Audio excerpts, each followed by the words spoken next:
সামিন বাসর ঘরে প্রবেশ করতেই ছোটখাটো এক ধাক্কা খায়। সদ্য বিয়ে করে আনা বউটার এমন বেহাল অবস্থা দেখে চমকে উঠেছে। পরনের শাড়ি গহনা সব খুলে শুধুমাত্র ব্লাউজ আর পেটিকোট পরে চুলগুলো খুলে পুরোটা বিছানা দখল করে শুয়ে আছে।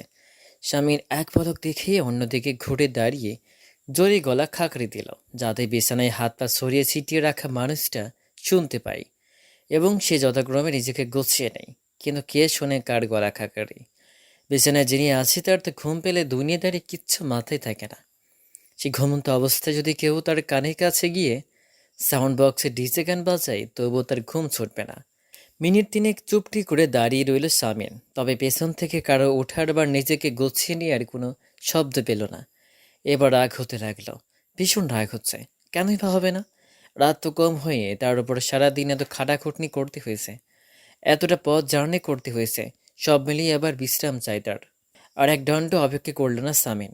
চট করে পিছন ফিরে বিছানার দিকে তাকিয়ে ভ্রু কুঁচকে নিল। কোনো রকম নড়াচড়া নেই তার। সে নিজের বিছানায় মনে করে ঘুমাচ্ছে। এদিকে সামিন রাগে জ্বলে যাচ্ছে আর ভাবছে কি করা যায় এখন। ধীরে পায়ে বিছানায় কাছে গিয়ে নিচের দিকে ঝুঁকে মুখটা দেখার চেষ্টা করলো, কিন্তু পারল না। এমনভাবে চুলগুলো মুখের উপর আঁকড়ে পড়েছে, তাতে মুখটা স্পষ্ট দেখা মুশকিল। দেরি না করে নিজের ভদ্রতা বজায় রেখে অতি শান্ত গলায় সামিন ডাকল। সুমনা। বেশ কয়েকবার ডেকেও কোনো লাভ হলো না। এবার ভদ্রতা ছুটে রাগ বেরিয়ে এলো, সোজা হয়ে দাঁড়িয়ে মুখে বিরক্তির শব্দ করে বলল, ধ্যাত, এ কেমন ঘুম রে বাবা? এতবার ডাকার পরে উঠল না। মনটা তো চাচ্ছে টেনে হেঁচড়ে নিচে নামিয়ে রাখি, কিন্তু সেটা কি কোনো সুস্থ মস্তিষ্কের কাজ হবে? ঘুমের মধ্যে পায়চারি করছে সামিন। এই মুহূর্তে ঠিক কী করা উচিত সেটাই ভাবছে। নিজের বিছানা ছাড়া অন্য কোথাও ঘুমাতে পারে না সে, তাই এত কাহিনী। নয়তো সে এই ঘর ছেড়ে অন্য ঘরে গিয়ে ঘুমিয়ে পড়তো। শুধু সেই জ্বালা নয়, আজ বাসর রাত যদি কেউ দেখতে পায় সামিন ঘরে নতুন বউ রেখে আলাদা ঘরে ঘুমিয়েছে, তবে তার কপালে দুঃখ আছে। খানিকটা সময় অতিবাহিত হতেই কিছু একটা ভেবে দ্রুত পায়ে বিছানায় কাছে এসে সুমনের নাকের কাছে দু আঙুল দিয়ে বোঝার চেষ্টা করলো নিঃশ্বাস চলাচল করছে কিনা। নাকের কাছ থেকে হাতটা সরিয়ে লম্বা শ্বাস ছেড়ে বলল, ও আল্লাহ, মরেনি, এখনো বেঁচে আছে। নয়তো আজ বাসর ঘর থেকে সোজা জেলে গিয়ে বসতে হতো। কিন্তু আমি কেন? আমি তো কিছু করিনি এখানে। আমার কোনো দোষ নাই। তবে এই মেয়ে এভাবে ঘুমায় কেন? এ অবস্থায় তো ওকে যে কেউ বাড়ি থেকে তুলে নিয়ে সাগরে ভাসিয়ে দিলেও কিচ্ছু টের পাবে না। যাই হোক, সেসব আমার দেখার বিষয় নয়। কিন্তু এবার আমি কি করব? নিজেকেই নিজে প্রশ্ন করছে, তবে উত্তরে খাতা শূন্য। ঘরের চারদিকে শাড়ি খুঁজে বেড়াচ্ছে স্বামী, কিন্তু পাচ্ছে না।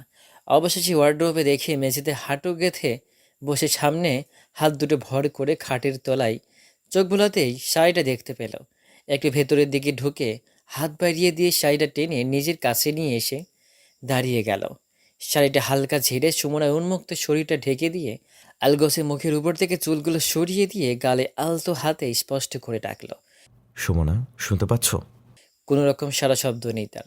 মিনিট পাঁচেক অপেক্ষা করেও তার পাত্তা পেল না। বিছানায় সরিয়ে ছিটিয়ে রাখা হাত পাগুলো গুছিয়ে দিয়ে সুমনের এক পাশে কোলবালিশ দিয়ে রাখলো। কেননা তার যে অবস্থা, বিছানা থেকে ধপ করে মেঝেতে পড়ে যাওয়াটা মোটেই অস্বাভাবিক কিছু নয়। স্বামী ওয়াশরুমে গিয়ে ফ্রেশ হয়ে এসে চুপচাপ অন্য পাশ ঘিরে শুয়ে পড়ল। রাত 3:44, কিছুক্ষণের মধ্যেই ফজরের আজান হবে। তবে এখন কোনো কাকপক্ষীও জেগে নেই। শুনছান নীরবতা বিরাজ করছে চারিদিকে। হঠাৎ সুমনের ঘুম ভাঙতেই নিজেকে কারো বুকে আবিষ্কার করে। তৎক্ষণাৎ চমকে ওঠে সে। সামনের বুকের উপর থেকে নিজের মাথা সরিয়ে কিছুটা সময় তার দিকে তাকিয়ে রইল। চোখ থেকে ঘুমের মাঝে পুরোপুরি না কাটাই পরিষ্কারভাবে স্বামীনের মুখটা দেখতে পারছে না। দু হাতে চোখ দুটো ডলে পুনরায় তাকালো। এবার দেখাতে কোনো ভুল নেই, স্পষ্ট দেখতে পেল স্বামীনের মুখমণ্ডল। চট করে বিছানা থেকে নেমে দাঁড়ালো। ভারী বুকটা হঠাৎ হালকা হওয়ায় চোখ মেলে তাকালো সামিন। ঘরে আনাচে কানাচে জ্বালানো মোমবাতির আলোয় বেশ দেখতে পেল সুমনা বিছানা ছেড়ে একটু দূরে সরিয়ে দাঁড়িয়ে আছে। উঠে বসলো তামিন। তার দিকে ভয়ার্ত চেহারা নিয়ে তাকিয়ে আছে সুমনা। পুরোটা না হলেও ও তার ভয়ের কিছুটা কারণ বুঝতে পেরেছে সামিন। হালকা গলা খাঁকড়ি দিয়ে সুমনাকে উদ্দেশ্য করে বলল, আমি বুঝতে পারছি তুমি আমাকে ভয় পাচ্ছ। তবে আমি এটাই বলবো যে আমাকে ভয় পাওয়ার মতো কোনো ব্যাপার নেই। এতক্ষণ যেমন নিরাপদে ছিলে, আগামীতেও থাকবে। দূরে দাঁড়িয়ে সুমনা কাঁপা কাঁপা গলায় প্রশ্ন করল। তুমি এইখানে কি করছো? কি করছি মানে? দেখতে পাওনি কি করছিলাম? তুমি এই ঘরে কেন? আর কোন সাহসে তুমি আমার পাশে শুয়েছো? সাহস দেখতে চেয়েও না, কেননা আমি যদি আমার সাহস দেখাতে শুরু করি তবে তোমার ছোট্ট মাথাটা ঘুরে যাবে। তোমার একটা কথা জেনে রাখা ভালো, সেটা হচ্ছে এই ঘরটা আমার, সেই সঙ্গে এই ঘরে থাকা প্রত্যেকটা আসবাবপত্র আমার। আশা করছি বুঝতে পারছো। কিন্তু আন্টি তো বলেছে এটা আজ থেকে আমার ঘর, আর আমি এখানে আমার মতো করে থাকতে পারি। সেটা আমি জানি না। এটা আমার ঘর আর তুমি আমার স্ত্রী, তার জন্যই হয়তো মা ওভাবে বলেছে। তাই বলে এটা তোমার ঘর হয়ে যায়নি। তোমার সাথে আমি ঘর বিছানা সব কিছুই ভাগাভাগি করতে পারবো। তবে হ্যাঁ, নিজের দিকে খেয়াল রাখতে হবে। আজ যে অবস্থায় ছিলে, পরবর্তীতে কোনো সময় যেন এরকম না দেখি। কথাটা মাথায় রেখো। এসব তুমি বলার কে? আন্টি আমার যেহেতু বলেছে এটা আমার ঘর, তার মানে এটা আমারই ঘর। আর আমি আমার ঘরে যেভাবে ইচ্ছা যা ইচ্ছা তাই করব। তোমার জ্ঞান শোনার মতো কোনো ইচ্ছে নেই আমার। দয়া করে নিজের ঘরে যাও, আমি ঘুমাবো। ভদ্র ভাষায় কথা বললে বুঝতে পারো না, তাই না? অভদ্র লোকে বলবে ভদ্র ভাষায় কথা?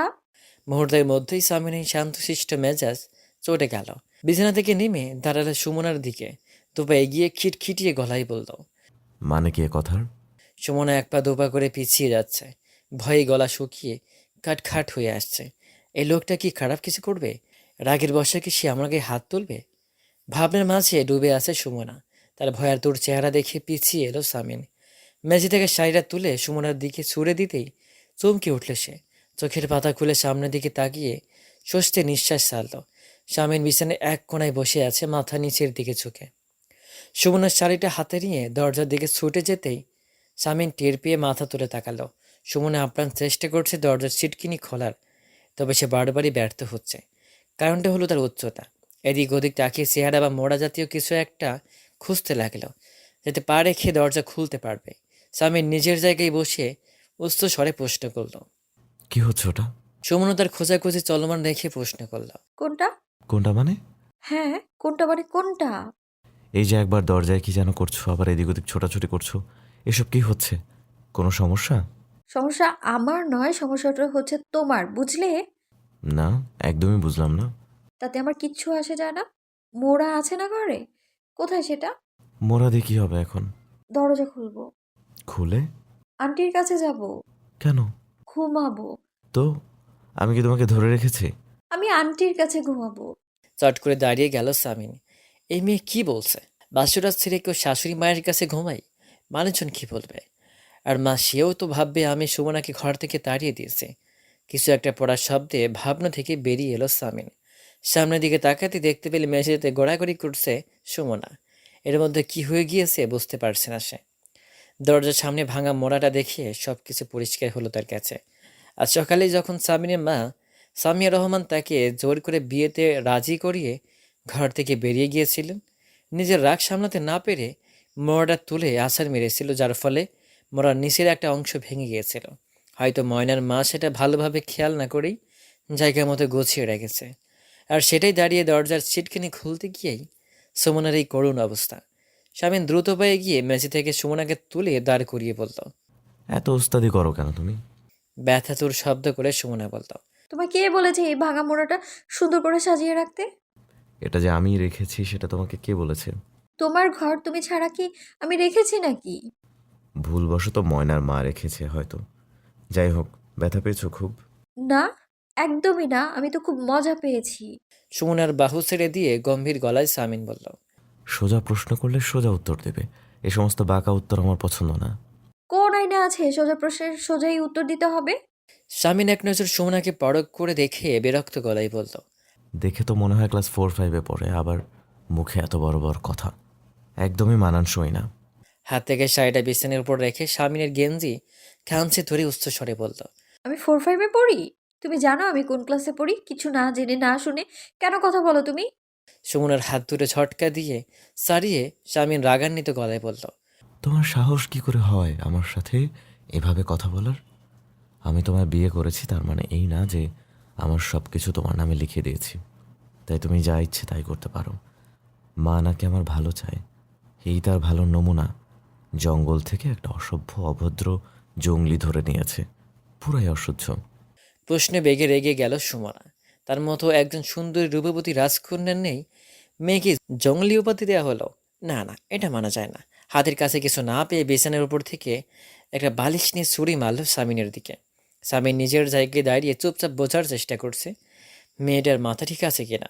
ভাবনা চিন্তা করার জন্য বেশি সময় পেল না সামিন। তার আগেই বিছানার বাকি বালিশটাও ছুরি মারল।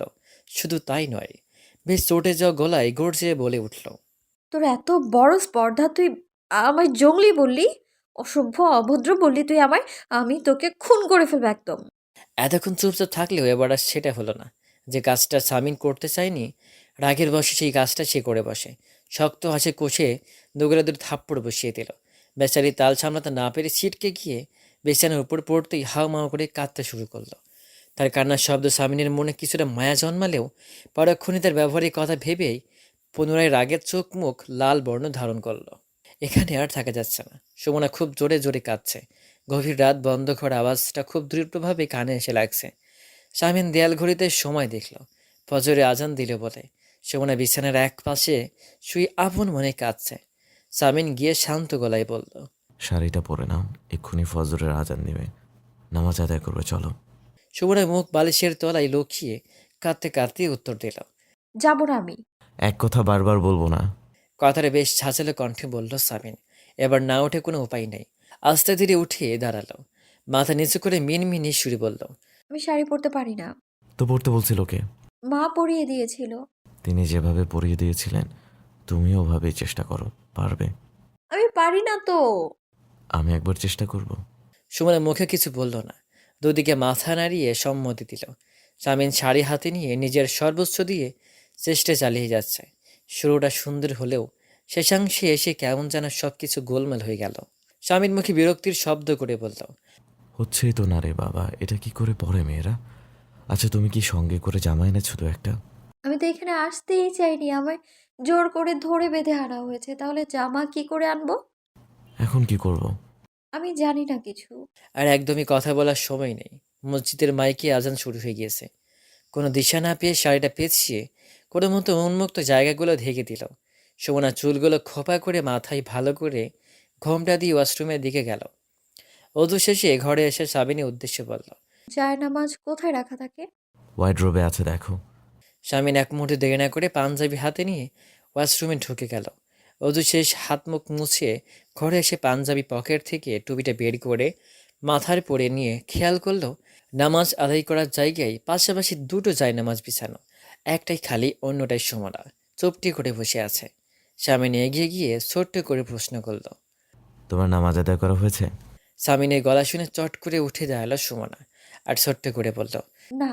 দুজন একসাথে জায়নামাজে দাঁড়ালো। সব কিছু একসঙ্গে হলো মনোজাতে এসে দুজনের চাওয়া ভিন্ন।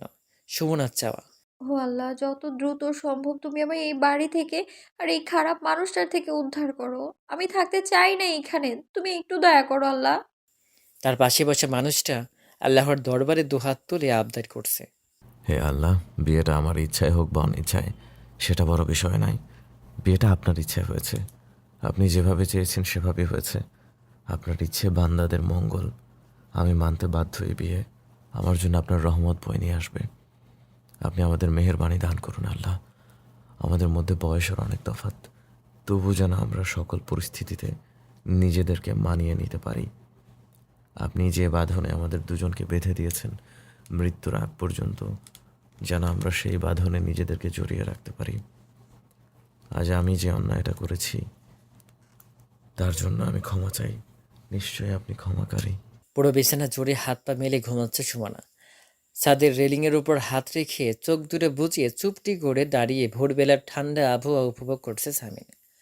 ফজরের আজান শেষ হতেই সুমনা পুনরায় পাগলামি শুরু করে সেসব সহ্য করতে না পেরে ঘর থেকে বেরিয়ে ছাদে এসে দাঁড়ায়। রাতে পরিপূর্ণ ঘুম না হওয়ায় মাথাটা ঝিমঝিম করছে। সবাই ঘুম থেকে ওঠার আগেই নিজের ঘরে ফিরে যেতে হবে, নয়তো কেউ দেখে নিলে অনেক প্রশ্নের সম্মুখীন হতে হবে তাকে। ছাদ থেকে নেমে ঘরের সামনে এসে আটকে গেল, কারণ ভেতর থেকে দরজা বন্ধ করা। সামিন এক নজর আশপাশটা দেখে নিশ্চিত হলো কেউ কোথাও নেই। এবার দরজায় টোকা দিতে লাগলো কয়েকবার। সুমনের নাম ধরে ডাকলো, কিন্তু তার সাড়া নেই। দরজার সামনে কিছুক্ষণ পায়চারি করার পর মনে পড়ল রাতের কথা। কানের কাছে মুখ নিয়ে ডাকলে সে যে মানুষ শুনতে পায় না, সে মানুষ দরজার বাইরে ডাক কী করে শুনতে পাবে? মাথায় হাত দিয়ে দরজার সামনে দাঁড়িয়ে রইল সামিন। প্রায় আধা ঘন্টার মতো দাঁড়িয়ে থেকে কিছু একটা মনে পড়তেই ভালোভাবে দরজার দিকে খেয়াল করতে দেখতে পেল দরজা ভেতর থেকে নয়, বরং বাইরে থেকেই আটকানো। সামিন লম্বা শ্বাস ছেড়ে বলে, আরে বাবা, আমি এত বোকা কবে থেকে হলাম? ওর মতো একটা পিচ্ছি কিনা আমার ঘরের দরজা আটকে দেবে? এটা কি আদৌ সম্ভব? আমি তো একটু আগেই দেখলাম দরজা ভেতর থেকে আটকানো। তবে কি চোখে প্রচণ্ড ঘুম থাকার কারণে উল্টাপাল্টা দেখেছে নাকি? কে জানে, তাও হতে পারে। যাই হোক, আমি গিয়ে আবার আরাম করব। সোজা ঘরে ঢুকে গায়ে থেকে পাঞ্জাবিটা খুলে ওয়ার্ড্রোবে ভরে রেখে বিছানার কাছে আসতেই চোখ কপালে উঠে গেল। বিছানায় সুমনের ভূত শুয়ে আছে ভেবে কিছুটা ভয়ও পেল সামিন। তখনকার মতো ভুল দেখছি ভেবে ধোয়াতে চোখ দুটো ডলাডলি করে পুনরায় তাকালো বিছানার দিকে। না, একদমই ভুল দেখেনি। কিন্তু ঘরের দরজা বাইরে থেকে আটকানো, আবার ভেতরে মানুষ কিভাবে সম্ভব? সুমনা আদৌ মানুষ তো নাকি অন্য কিছু? মাথাটা ঝেড়িয়ে মনে মনে বলল, ধুর, কি ভাবছি এসব? আমার নিজের চোখের সামনে জলজ্যান্ত একটা মানুষ, সে আবার অন্য কিছু কি করে হবে? ফোন বাজছে, কেউ কল করছে, কিন্তু এত সকালে কে কল করতে পারে ভাবছে। আর পাগলের মতো ফোন খুঁজতে সামিন। ফোনের আওয়াজ শোনা যাচ্ছে, তবে সেই আওয়াজটা ঠিক কোন জায়গা থেকে আসছে তা আন্দাজ করা যাচ্ছে না। একের পর এক রিং বেজেই চলেছে, খুব জরুরি কল হবে হয়তো। সব জায়গাতেই খোঁজা হয়েছে, এবার সামিন স্থির হয়ে দাঁড়িয়ে কান খাড়া করে রইল। টের পেয়ে চট করে সুমনের মাথাটা বালিশ থেকে নামিয়ে বালিশের তলা থেকে ফোনটা বের করে স্ক্রিনে স্যার নামে নাম্বারটা দেখে চোখ দুটো বড় বড় করে এক দৌড়ে পেল করতে চলে গেল। তাড়াহুড়ায় সুমনের মাথাটা এমনভাবে বালিশ থেকে সরিয়েছে, যার ফলে এক নিমেষে সুমনের ঘুম উধাও হয়ে গেছে। তবে সেদিকে কোনো খেয়াল ছিল না সামিনের। এইভাবে ঘুম ভেঙে যায়, তীব্র মাথা যন্ত্রণা করছে সুমনার। দু হাঁটুর মাঝে মাথা চেপে বিছানার মাঝে বরাবর বসে আছে। মিনিট পাঁচেক বাদে সামিন তার কথা শেষ করে ঘরে ঢুকলো। সুমনাকে এভাবে বসে থাকতে দেখে এক গাদা হেসে ইয়ার্কির ছলে বলল, কি ব্যাপার? ডাকাডাকি ছাড়াই জঙ্গলিটা উঠে গেছে যে? এত ভদ্র কবে থেকে হলে? হুম। সুমনা তেমন কোনো প্রতিক্রিয়া দেখালো না। তার চঞ্চল বদমেজাজি ভাবটা দমিয়ে রেখে মাথা উঁচিয়ে চাইল সামিনের দিকে। মুহূর্তের মধ্যেই সামিনের হাসিমাখা মুখটা শান্ত হয়ে গেল। সুমনের দু চোখ ভর্তি পানি গাল বেয়ে থুতনিতে এসে জমাট বেঁধে সেখান থেকে টুপটাপ করে নিচে পড়ছে। চোখের পাতা ফুলে উঠেছে, তার মনে আগেও কেঁদেছে খুব। অসহায় দৃষ্টিতে চেয়ে আছে, তাই দেখে সামিনের মনে একটুখানি দুঃখ অনুভব হলো। শুধু সামিন নয়, এখানে যে কোনো মানুষ থাকলে দুঃখ অনুভব করত। কারণ এই মুহূর্তে সুমনার মুখখানা এতটাই মায়াবী দেখতে লাগছে যে কেউ তাকে এড়িয়ে চলার উপায় নেই। এক পা দু পা এগিয়ে সুমনার পাশে বসে একদম শান্ত গলায় জিজ্ঞেস করলো, কি হয়েছে তোমার? সাত সকালে কাঁদছো কেন? খারাপ কিছু স্বপ্ন দেখেছো নাকি? শাড়ির আঁচল দিয়ে চোখ দুটো মুছে নিয়ে ফুপিয়ে উঠে বলল, এই বাড়িতে শান্তিতে একটু ঘুমানোও যাবে না? পরিপূর্ণ ঘুম না হলে আমার মাথায় প্রচণ্ড যন্ত্রণা করে। এটা তো সবাই বুঝতে পারে না, শুধু আমিই বুঝি কতটা কষ্ট হয়। তাহলে তুমি এক্ষুনি উঠতে গেলে কেন?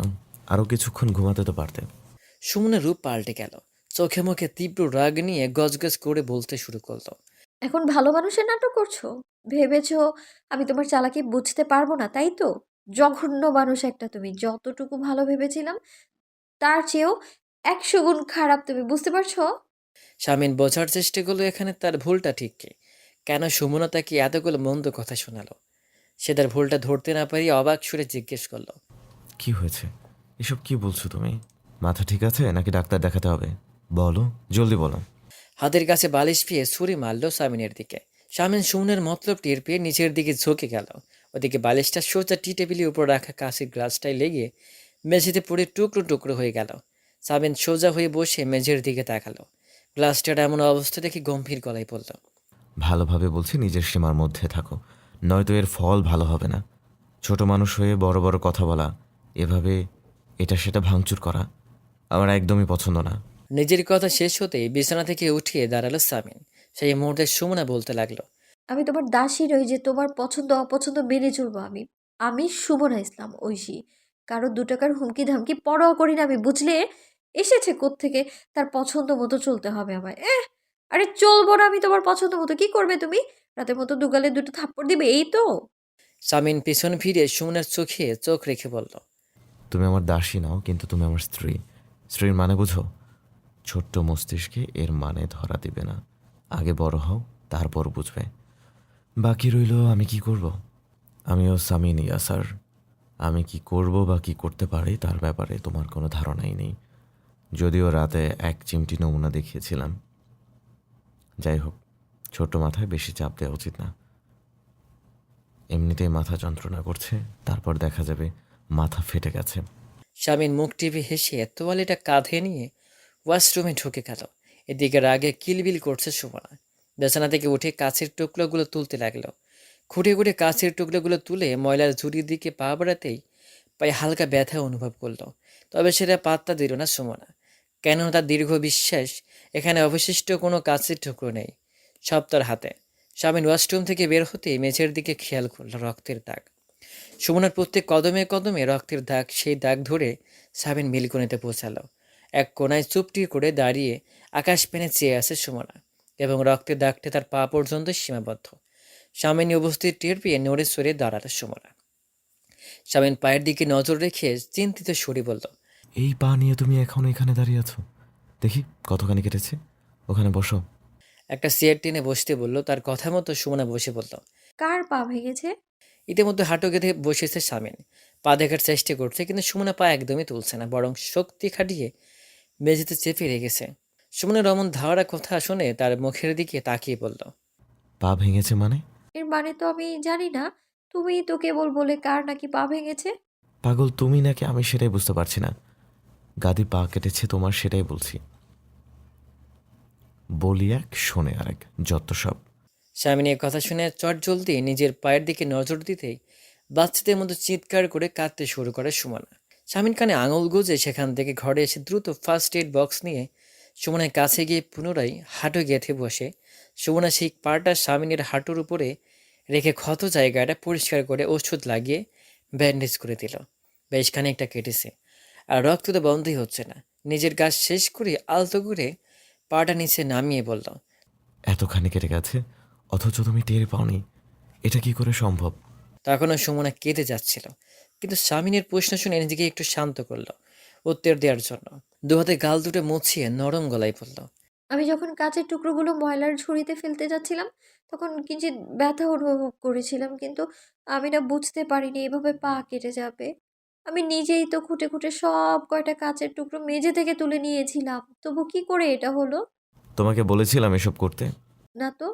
তাহলে ওস্তাদি করতে যাওয়ার কি দরকার ছিল? মেঝের দিকে তাকিয়ে দেখো কতটা রক্ত বেরিয়েছে। ব্যথা করছে খুব। তা তো করবেই। ঘরে গিয়ে রেস্ট নাও, আর নাস্তা শেষ করে একটা ব্যথার ওষুধ খেলেই ঠিক হয়ে যাবে। আমি কি এখন হেঁটে যেতে পারবো নাকি? তো এখন কি তোমার জন্য পালকি আনতে হবে? না, সেটা বলছি না। আমার একটু ধরে ঘর পর্যন্ত নিয়ে যাবে? মুখে এত বড় বড় কথা, তাহলে এই সামান্য রাস্তা যেতে পারবে না কেন? ভীষণ ব্যথা করছে, নিয়ে যাও না, এমন কেন করছো?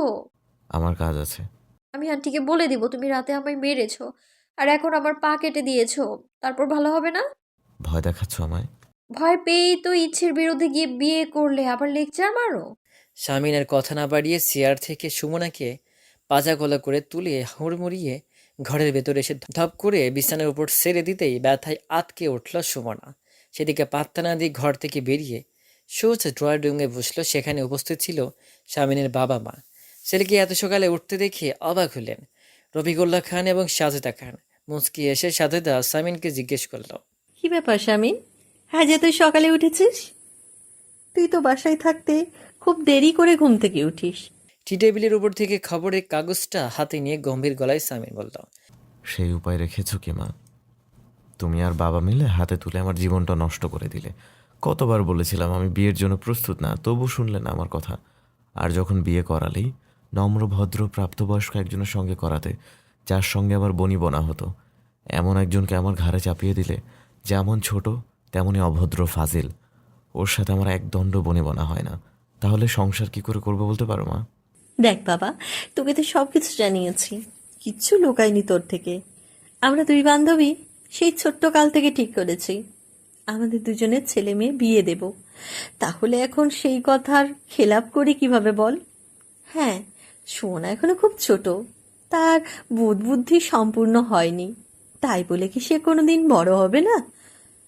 ওকে সময় দিতে হবে, তারপর দেখবি সময়ের সাথে অনেকটা পরিবর্তন হয়ে যাবে, সব কিছু বুঝতে শিখবে। তোর বাবা যখন আমাকে প্রথম এ বাড়িতে বউ করে আনেন, আমি তখন সুমনার থেকেও ছোট ছিলাম। ডান বাম কিচ্ছু বুঝতাম না, শুধু কান্না করতাম। তাই বলে কি তোর বাবা আমায় ছেড়ে দিয়েছেন? সুমনা ছোট, তাই ওর কথা বাদ, কিন্তু তুই তো বড়, তুই একটু মানিয়ে গুছিয়ে নে বাবা। শোনো মা, তোমাদের যুগ বিদায় নিয়েছে বহু আগেই। তুমি ছোট ছিলে মানলাম, নিশ্চয়ই তুমি সুমনার মতো মুখে মুখে তর্ক আর মাত্রাতিরিক্ত বেয়াদবি করতে না বাবার সাথে। এই জন্যই বাবা সবসময় তোমায় আগলে রেখেছে। কিন্তু ও তো তোমার পুরোপুরি বিপরীত মা। ওকে সহ্য করা আমার পক্ষে খুবই কঠিন হয়ে দাঁড়িয়েছে। আজ মাত্র একদিন, তাতেই ও নিজের সীমা ছাড়িয়ে গেছে। বাকি দিনগুলো কি করে সামলাবো? সাজেদা কিছু বলার আগেই রফিকুল্লাহ হেসে সেলির উদ্দেশ্যে বললেন, তোমার এই মাকে যেমন ভদ্র প্রকৃতির দেখছো, তোমার সেই মা কিন্তু মোটেও এমন ছিল না। তোমার মাকে আজকের এই জায়গায় দাঁড় করাতে বহু কাঠখড় পোহাতে হয়েছে বাবা। সংসার করা বা একটা সংসার টিকিয়ে রাখা এতটা সহজ ব্যাপার নয়। তবে আমি বাবা হয়ে তোমাকে একটাই বলবো, ধৈর্য ধরো, মানিয়ে নাও। এমন একদিন তোমার এবং সুমনার জীবনে আসবে যেদিন তোমরা দুজন পৃথিবীর সবচাইতে সুখী মানুষ হবে। মিলিয়ে নিও আমার কথাটা। সেই পর্যন্ত যদি বেঁচে থাকি তাহলে তো নিজের চোখেই দেখতে পারবো, আর যদি তার আগেই মরে যাই তবে একদিন মনে করবে আমার কথা। কিন্তু বাবা, সুমনা খুবই রাগী বদমেজাজি। ওর এসব আমার মোটেই পছন্দ হচ্ছে না। ওর সাথে আমার কোনো দিক থেকে যায় না বাবা। আচ্ছা শামিন, শোনো, সুমনার বড় বোন রুমানা, তার সাথেই তো তোমার বিয়ের কথা ছিল, তাই না? হ্যাঁ বাবা, কিন্তু হঠাৎ এখানে ওর কথা কেন উঠছে? রুমানা তো মারা গেছে অনেক আগেই। কথা ওঠার প্রয়োজন আছে তাই। আচ্ছা রুমানা মারা গিয়েছে কেন বলো তো? অ্যাক্সিডেন্ট হয়েছিল তাই। অ্যাক্সিডেন্ট কেন হয়েছিল? এসব কি প্রশ্ন করছো তুমি বাবা? প্রেশার বেড়েছে নাকি মা, দেখো তো। কিছু বাড়েনি আমার। তো মূল কথায় আসা যাক। তুমি আর রুমানা সমবয়সী ছিলে, খুব ভালো সম্পর্ক ছিল তোমাদের মধ্যে, এটা তুমি অস্বীকার করতে পারবে না। তোমাদের দুজনের বিয়ে পাকাপাকি হয়েছিল, কিন্তু হঠাৎই রুমানা পৃথিবী থেকে বিদায় নেয়। তার মৃত্যুটা কেন হয়েছিল জানো? কারণ আল্লাহ চেয়েছিল তোমার সাথে সুমনার জুড়ি মেলাতে। তার জন্য আল্লাহ রুমানাকে তোমাদের মাঝখান থেকে সরিয়ে দিয়েছে। আমাদের কি সাধ্য আছে আল্লাহর চাওয়াকে অসম্মান করার? নেই। তাই বলছি, যা হয়েছে তা তোমার এবং আমাদের সবার মঙ্গলের জন্যই হয়েছে। আশা করি বোঝাতে পেরেছি। বুঝতে পারছি বাবা, কিন্তু কাজটা একটু তাড়াহুড়ো হয়ে গেল না? যদি এইটাই হওয়ার ছিল তাহলে তো পরেও হতে পারতো। এতে আমিও সময় পেতাম আর সুমনাও বড় হতো। সব কিছু জেনে শুনে অবুঝের মতো কথাবার্তা বলো না শামিন। তুমি খুব ভালো করেই জানো সুমনার মায়ের খুব বড় ধরনের একটা অসুখ হয়েছে। ডাক্তার তাকে ছেড়ে দিয়েছেন। আল্লাহ না করুক, যখন তখন অঘটন ঘটে যেতে পারে। সুমনার মা ছাড়া পৃথিবীতে ওরা আর কেউ নেই যে ওর মায়ের কিছু হয়ে গেলে কেউ ওকে দেখবে। আর তোমার মা, সেও চায় না যে তার প্রিয় বান্ধবীর একটা ইচ্ছে অপূর্ণ থেকে যাক, বা তারা দেয়া কথার বরখেলাপ হোক। আমি আর কি বলবো, তোমাদের বৌমা তোমাদের পছন্দ হয়েছে, এখানে আমার কিছু বলার নেই। ওই পাগল নিয়ে থাকবে তোমরা, এতে আমার আপত্তি নাই। যাই হোক, কিছুক্ষণ আগে স্যার কল করেছিল, আজ একটা মিটিং আছে। এটা সম্পূর্ণ হলে আগামী শুক্রবার দেশের বাইরে যেতে হতে পারে 6 মাসের জন্য। তুমি কি যেতে ইচ্ছুক? না গিয়ে উপায় নেই বাবা। ইচ্ছে হলেও যেতে হবে, ইচ্ছে না হলেও যেতে হবে। যদি যেতেই হয় তাহলে এদিকের কাজগুলো সেরে নাও, নয়তো পরে সময় পাবে না। কাজ বলতে ঠিক বুঝলাম না বাবা। সুমনাকে নিয়ে ওর বাড়ি থেকে ঘুরে এসো। আর সুমনাকে এখানকার একটা ভালো স্কুলে ভর্তি করে দিতে হবে, কারণ এখন থেকে তো ও আমাদের সাথেই থাকবে, আর এখানে থেকে ওদের ওখানকার স্কুলে যাওয়া তো সম্ভব নয়। তোমাদের কথা মতো বিয়ে করেছি, এটাই কি যথেষ্ট না বাবা? আমি ওকে নিয়ে বাইরে যেতে পারবো না। এখানকার প্রায় সব স্কুলই আমার পরিচিত। তাদের সামনে দাঁড়িয়ে কিভাবে আমি বলবো যে আমার স্ত্রীকে স্কুলে ভর্তি করাতে এসেছি? তুমি একবার ভাবো, যদি সবাই জানতে পারে আমি এইটুকু একটা পিচ্চিকে বিয়ে করেছি, বাল্যবিবাহের মতো জঘন্য একটা অপরাধের সাথে লিপ্ত হয়েছি, তাহলে আমার যেটুকু নামডাক হয়েছে সেটুকু ধুলোয় মিশে যাবে, আর সাথে আমার চাকরি নিয়েও টানাটানি হয়ে যাবে। তার কোনো দরকার নেই বাবা। তোমার যা করার তুমি করো, আমাকে এসবে টেনো না। সুমনাকে যে তোমার স্ত্রী হিসেবেই পরিচয় দিতে হবে তেমন তো কোনো আইন নেই। কেউ যাতে কিছু বুঝতে না পারে সেভাবেই সব করবে। তবে কাজগুলো তোমাকেই করতে হবে। আমি আর কোনো কথা শুনতে ইচ্ছুক নই। আমার কাজ আছে। এ বলেই সোফা ছেড়ে উঠে গেলেন রফিকুল্লাহ। শামিন মন দিয়ে খবর পড়তে লাগলো। কিছুক্ষণ যেতেই ময়নার মা এসে জানালো নাস্তা তৈরি হয়ে গিয়েছে। চট করে সোফা থেকে উঠিয়ে দাঁড়িয়ে সাজেদা শামিনের উদ্দেশ্যে বলল, তুই গিয়ে সুমনাকে ডেকে আয়, আমি গিয়ে তোর বাবা আর শামিনকে ডেকে আসি। সুমনা পায়ে একটু ব্যথা পেয়েছে, তাই ও এখানে আসতে পারবে না। ময়নার মাকে বলো ওর নাস্তাটা ঘরে দিয়ে আসতে। কি রে, ব্যথা পেল? তুই কোথায় ছিলিস? তোকে আমি বলেছিলাম তো মেয়েটার খেয়াল রাখতে। এই তোর খেয়াল রাখা, ওষুধ লাগিয়ে দিচ্ছিস। উফ মা, কত কথা বলো তুমি। আমি ওয়াশরুমে গিয়েছিলাম, তারপর বেরিয়ে দেখি এই অবস্থা। এখানে আমার কি দোষ বলো? সেটা বড় কথা না, আজ সুমনার প্রথম দিন এ বাড়িতে, তাই আজ যত যাই হোক আমরা সবাই একসঙ্গে খেতে বসবো। তুই যেভাবে পারিস সুমনাকে নিয়ে আয়। মা, সবসময় এভাবে আমাকে জোর করো না। আমি বড় হয়েছি, আমার ইচ্ছা অনিচ্ছা বলে কিছু একটা আছে। এক মুহূর্ত সেখানে দেরি না করে নিজ ঘরের উদ্দেশ্যে ছুটে গেল। সেই মুহূর্তে সানিম ড্রয়িং রুমে হাজির হলো।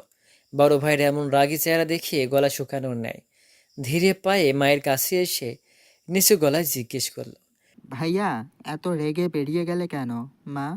সেটা তোর জানতে হবে না। ছোট মানুষ ছোটদের মতো থাক, জলদি খেতে আয়। রফিকুল্লাহ, সাজেদা, সানিম সবাই খাবার টেবিলে বসে আছে। সুমনা শাড়ি পাল্টে হাত মুখ ধুয়ে দিয়ে আবার সে পাজা কোলে করে শামিন আর সানিমের মাঝের চেয়ারটায় বসালো। তা দেখে সানিম এক প্রকার খুশি হয়ে গেল, কারণ সুমনা আর সানিম প্রায় সমবয়সী।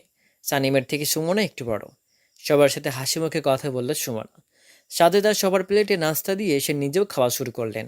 খাওয়ার এক পর্যায়ে সানিম ভীতকণ্ঠে সামিনের উদ্দেশ্যে বলল, ভাইয়া, তুমি কি খুব রেগে আছো? সামিন কোনো বনিতা না করে স্পষ্ট বলল, নাটক বাদ দিয়ে যা বলার বল। মানে ভাইয়া, আমি বলছিলাম কি, তুমি বাইরে বের হয়েছো কি করে? কি করে মানে? দরজা দিয়ে। সেটা তো জানি, কিন্তু চোখ দুটো বড় বড় করে তাকালো সানিমের দিকে। এবার ঘটনা পরিষ্কার হলো। শামিন গম্ভীর গলায় প্রশ্ন করল। ওই কাজ তুই করেছিলিস? সানিম মাথা নিচু করে ছোট্ট সুরে বলল। আমি দুঃখিত ভাইয়া। দুই ভাইয়ের এমন কথাবার্তা শুনে রফিকুল্লাহ জানতে চাইলেন কিছু হয়েছে। তবে সামিন কিছু বলতে রাজি নয়, তাই এই ব্যাপারটা তলিয়ে দিয়ে অন্য ব্যাপারে কথা বলা শুরু করেছে। এর মধ্যে আবার সানিমও বলে উঠল, ভাইয়া, আমি একটা কথা বলি। বল। ভাবিকে আমার স্কুলে ভর্তি করিয়ে দিবে? তোর স্কুল বলতে? তুই আবার কবে স্কুল খুলে বসলি? না, আসলে ভাইয়া, আমি বলতে চাচ্ছি, আমি যেই স্কুলে পড়ি ভাবিকেও সেই স্কুলে ভর্তি করিয়ে দিলে দুজন একসাথে যাতায়াত করা যেত। বেশি পাকনামি করিস না, হ্যাঁ? সামনে পরীক্ষা, পড়াতে মন দে। ভাবিরও তো সামনে পরীক্ষা, তাকে কেন বলছো না পড়ায় মন দিতে? আবার কথা বলে। চুপ হয়ে গেল সানিম। সবার নাস্তা শেষ, এবার যে যার নিজ নিজ কাজে ব্যস্ত হয়ে গেল। রফিকুল্লাহ তার নিজস্ব অফিসে চলে গেলেন। সাজেদা রান্নাঘরে ময়নার মায়ের সাথে দুপুরের জন্য খাবার তৈরি করছে। সানিম স্কুলে চলে গিয়েছে। সামিন সুমনাকে ঘরে এনে একটা ব্যথার ওষুধ খাইয়ে দিয়ে বাইরে যাওয়ার জন্য তৈরি হয়ে এলো। আয়নার সামনে দাঁড়িয়ে চুল ঠিক করতে করতে সুমনার উদ্দেশ্যে বলল, আমি একটা মিটিংয়ে যাচ্ছি, কখন ফিরবো জানা নেই। যেহেতু পায়ে ব্যথা, একা চলাফেরা করার দরকার নেই। কোনো কিছু প্রয়োজন হলে মা কিংবা ময়নার মাকে ডেকে নিও। একা একা ভাব নিতে যাওয়ার দরকার নেই। বাইরে যাচ্ছ তুমি? হ্যাঁ, কিছু প্রয়োজন? আমার জন্য চকলেট আনবে? সামিন হাত ঘড়িটা হাতে নিয়ে উত্তর দিল, চকলেট খেলে দাঁতে পোকা হবে। তাহলে আইসক্রিম আনবে? ঠান্ডা লাগবে। আনবে না সেটা বলো, এত কথা ঘোরানোর কি দরকার, যত সব ফাউল লোক। মুখ ভার করে অন্য পাশ ফিরে শুয়ে পড়ল। তাদেরকে সামির মুচকি হেসে গাড়ির চাবিটা হাতে নিয়ে আর একটু রাগানোর জন্য বলল, তাহলে গেলাম। রাগ করো না, ওসব খাওয়া ভালো না। রাগে দাঁতে দাঁত চেপে আছে সুমনা। ইতিমধ্যে শামিন ঘর থেকে বেরিয়ে গিয়েছে। কাজের মাঝে একটু ফাঁক পেয়ে সাজেদা এসে সুমনার পাশে বসে গল্প করলেন। নিজের ফোন থেকে সুমনার মাকে কল করে মা মেয়ের কথা বলিয়ে দিলেন। মায়ের সাথে কথা বলার পর কিছুটা ভালো লাগছে সুমনের।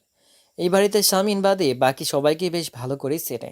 সেই কারণে এর আগেও বহুবার মায়ের হাত ধরে এই বাড়িতে এসেছে। তবে আগে কখনো শামিনের সাথে দেখা বা কথা হয়নি, কেননা শামিন বছরে 3 থেকে 4 বার বাড়িতে আসে। বয়নের মায়ের ডাকে সুমনার পাশ থেকে উঠে বেরিয়ে গেলেন সাদেতা। এই সুযোগে সুমনার চোখ দুটো বুঝে নিল। পুরো আকাশ জুড়ে কালো মেঘেদের রাজত্ব চলছে। গরম হাওয়ায় বলে দিচ্ছে আজ প্রচণ্ড বেগি ঝড় হবে। রাত হওয়ার আগেই পুরোটা শহরে আঁধার নেমে এসেছে।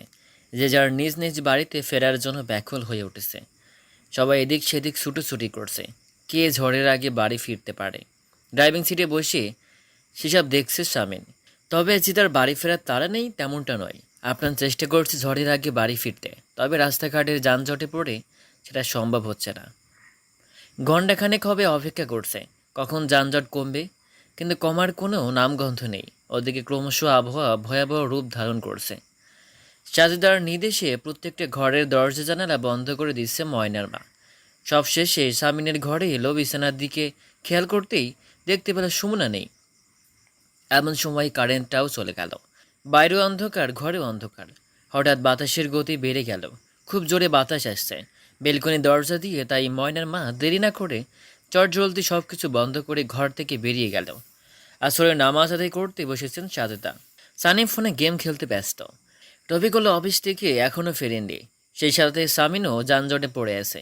সামনে থাকা গাড়িগুলো একে একে এগোচ্ছে, তা দেখে সামিনও গাড়ি স্টার্ট দিল। কিছু দূর এগোনোর পর গাড়িগুলো সরিয়ে এক এক দিকে যেতে লাগলো। রাস্তা ফাঁকা পেয়ে গাড়ির গতি বাড়ালো সামিন। কেন জানি না আজ বাড়ি ফেরার জন্য উদাস হয়ে উঠেছে সে। আজকের মতো তারা আর কোনোদিন দেখা যায়নি তার মধ্যে। ঝড় শুরু হয়েছে, চারিদিকে ধবধবে সাদা হয়ে গিয়েছে, কোথাও কিচ্ছু দেখা যাচ্ছে না।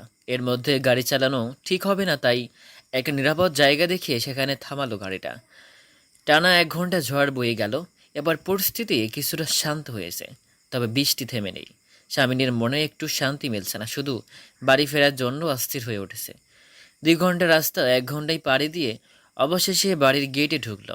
স্বামীনকে দেখে দারোয়ান একটা ছাতা এনে মাথার উপর ধরতেই তার হাত থেকে ছাতাটা স্বামী নিজের হাতে নিয়ে সৌজন্যমূলক হেসে বলল, ধন্যবাদ চাচা, আপনি ভিজে যাবেন, ঘরে গিয়ে বসুন। লোকটা একগাল হেসে উত্তর দিল, আমি ভিজলে সমস্যা নাই বাজান, তুমি তাড়াতাড়ি যাও, ভাবিজান হয়তো চিন্তা করতেছে। এটা ভুল কথা বললেন চাচা, এই বৃষ্টিতে ভিজলে সবার সমস্যাই হতে পারে। আচ্ছা বাজান, আমি ঘরে গিয়ে স্বামীন কিছু বলল না।